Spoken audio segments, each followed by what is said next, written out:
When we left off, Megatronus was exiled from the 13 original Transformers, and he obtained the title of the Fallen. He then joined forces with Unicron, intending to destroy Primus and his creations once and for all. With the fall of Megatronus and the powers that be on the brink of war, the 13 wanted to secure the future of Cybertron and Primus's creations. If the 13 were to fall in battle, who would be left to defend Cybertron? So, the 13 began the process known as budding. The budding process was an asexual form of reproduction the 13 possessed, with bubbles slowly forming out of their bodies, building up and up until a protoform emerged from their bodies.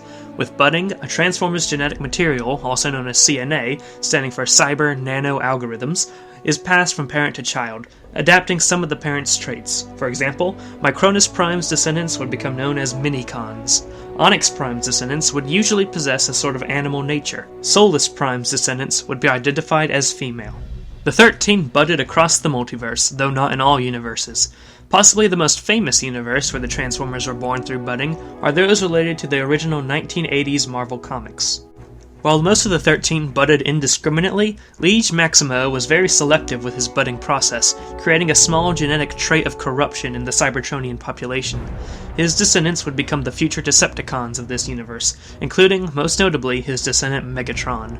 Budding would continue throughout the universe until Primus felt that the population had reached its optimal point, at which all the Transformers, not including the 13, lost memory on what the budding process was or how to do it.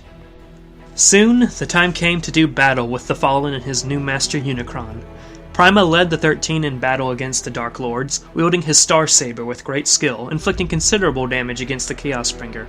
However, during this battle, the Fallen saw the skill of Prima's weapon and schemed to have the weapon for himself. Possibly around this time, Liege Maximo abandoned the 13. He was the embodiment of evil. How could he fight alongside the agents of Primus in a war against the Dark Lord? This affected the 13, especially Vector Prime. After the battle, not wanting to risk the Star Saber falling into the hands of the Fallen, the decision was made to destroy the Star Saber.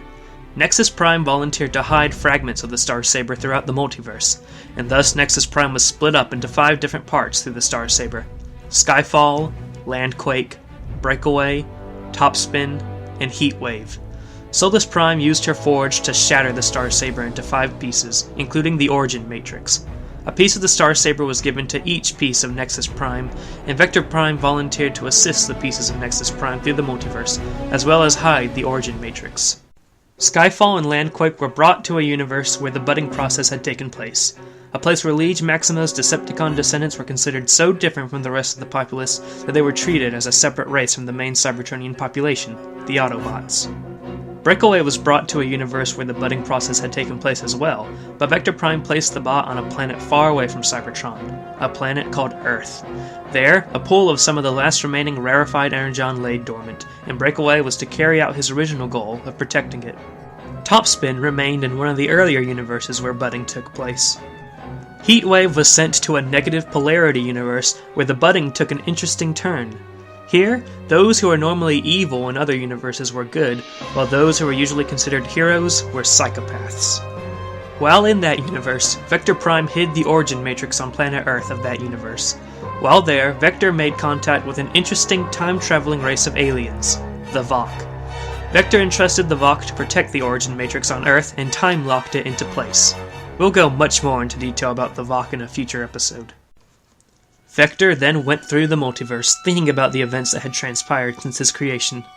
His family he had loved so much was falling apart. His brother Megatronus had fallen to evil. His brother Liege Maximo had abandoned them. His brother Nexus was shattered and scattered throughout the multiverse. If the war was to continue, the Fallen could most definitely torture Vector into releasing the information as to where the pieces of the Star Saber were. An emotionally distraught Vector Prime went into the world of RX-404.11 Kappa in thought. Ultimately, a distressed Vector Prime wiped his memories. He wiped his memories of everything. Gone was the location of the Star Saber pieces. Gone was the emotional tragedy that was his brother's fall. Gone was the sadness. Gone was that time on that Greek beach. And gone were the times where he laughed with his brothers and genuinely had fun. We will talk about the adventures of Vector Prime in another episode. However, the loss of the Star Saber did not end the war. Combat raged between Unicron and the children of Primus. Long before Primus began the Grand Plan, there was a universe called Simon 772.0 Beta. The inhabitants of that universe, the Terminators and the Originators, unleashed a weapon called Hytherion to end their wars. Hytherion was a horrible creature, and instead consumed the universe. He then traveled across the multiverse, consuming all in his way. Shortly after Vector Prime went missing, Logos Prime encountered the Hytherion. We do not know the details, but Logos Prime went mad as a result. He no longer was Logos Prime. The once social transformer was now a living corpse, with a shattered soul awaiting imminent destruction. Thus, Logos Prime was lost to the 13, forever. It was 17,000 BCE in the universe of Tyran 707.04 Delta. Don't worry, I'll make an episode explaining Transtech Universal Stream notation soon. The Fallen and his Decepticons were on Earth, creating a solar harvester. He knew that creating such a device on a life-bearing world would draw the attention of the 13. The same world that they had so much fun on before, no less. He intended to enact a final battle on Earth. He and his Decepticons would kill the 13, take the Matrix Key, and create a new multiverse with entropy and enslavement for all under the Dark Lord Unicron. However, an incident occurred within the Decepticons. A seeker by the name of Jetfire had a change of heart.